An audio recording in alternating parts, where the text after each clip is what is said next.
29th of October 1954 in New York City, something rather special happened.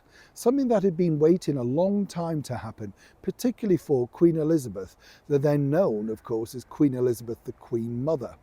There she was on a tour for a month in various places around the world with a stop off in that wonderful city that never sleeps, the Big Apple, New York City. But apparently, according to a very well-placed source, she was about to give a slapdown to a woman who'd literally crossed her, well, over a decade earlier. She'd waited a long time, and this literally was her moment to shine. As ever, let me explain. Morning chums, good to see you today. Thank you so much for joining me. Lovely to have your company. And as ever, I hope you're keeping well over this particularly sort of, nice period. I like Easter, don't you? Absolutely. I think it's just one of those refreshing moments where we take the foot off the gas, as it were, and have a rethink about where we're at. Hope you're keeping well, as I say, whatever you're doing and whatever you're at.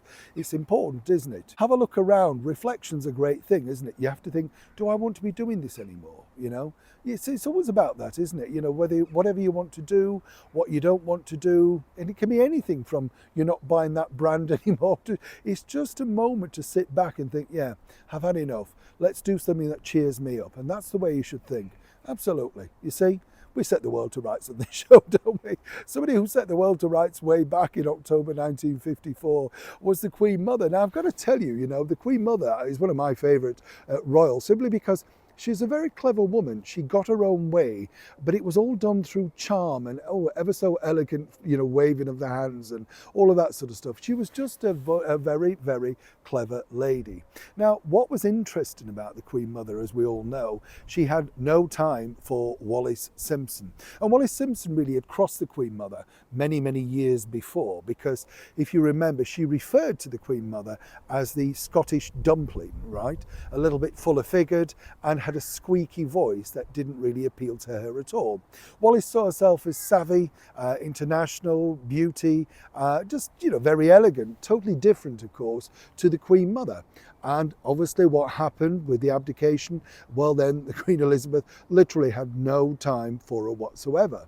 Now, the one thing that Queen Mary of Teck and the Queen Mother, Queen Elizabeth, agreed on was their dislike of Wallace Simpson. They did not see eye to eye when you look into the history books, because Queen Mary of Teck, of course, as I mentioned before, came from a totally different background with regards to her Edwardian stance and the way that she viewed things, all that sort of stuff. She found the Queen Mother a little bit flighty and, more importantly, didn't necessarily see eye to eye. But on this particular topic, she did. And so what happened was, when she was over in New York City, something rather strange happened. And this was backed up to me by meeting the wonderful producer, Hal Prince. Now, Hal Prince has been a Broadway, West End superstar producer for many years. And by the time I'd met him, you will know him as the sort of powerhouse behind the wonderful show that is Phantom of the Opera, Andrew Lloyd Webber's epic, which apparently is going to be returning to Broadway once again.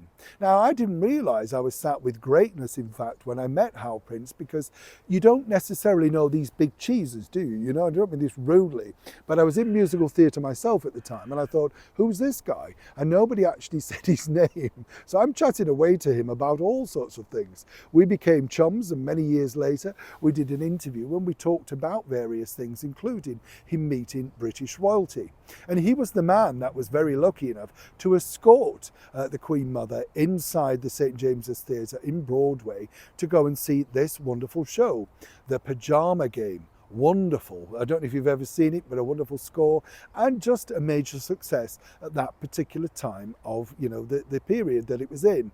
And, she'd been introduced to it apparently by Princess Rose Margaret, basically she said, look, it's great. I've seen it. You should go and see it. I think you'll enjoy it. So the Queen Mother thought, terrific. This is what we will do.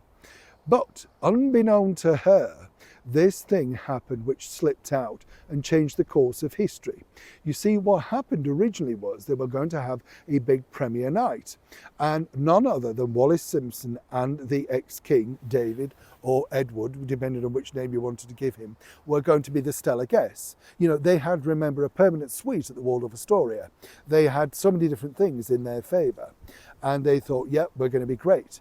The moment the Queen Mother said, that she, and this was backed up by Hal Prince, let me tell you, the moment that she said that, you know, she was going to attend, well, who was going to take the delicate reasoning that, you know, no, you couldn't invite Wallis?